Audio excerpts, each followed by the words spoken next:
Eräänä päivänä Tauno päätti ostaa uuden hyllyn. Hän marssikin siitä paikalliseen huonekalukauppaan.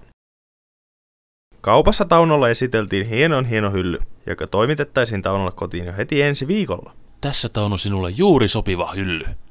Tästä ilahtuneena Tauno löikin kaupat lukkoon. Hyllyn saat kotiin pakettina. Tarvitsisitko Tauno kokoamisapua? Emme mitään tuollaisia tarvi. Koko hyllyn itse. No, otappas kuitenkin tästä yhteistiedot pieneen opiskelijoiden perustamaan yritykseen. Heiltä saat tarvittaessa kokoamisapua. Kyllähän täällä takka syttyy. Parin päivän päästä Taunolle valkenee tosiasia. Voi hyvänen aika, eihän mie tällaista osaa koota. Näin paljon osia ja kaikkea.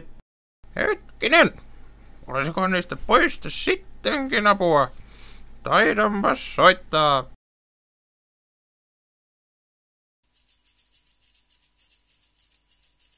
Möbel Boys!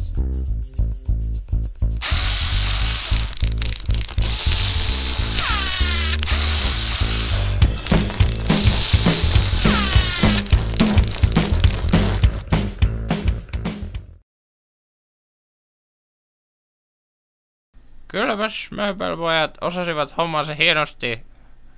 Hyllystä tuli hienompi kuin se oli kaupassa. Möbel Boys!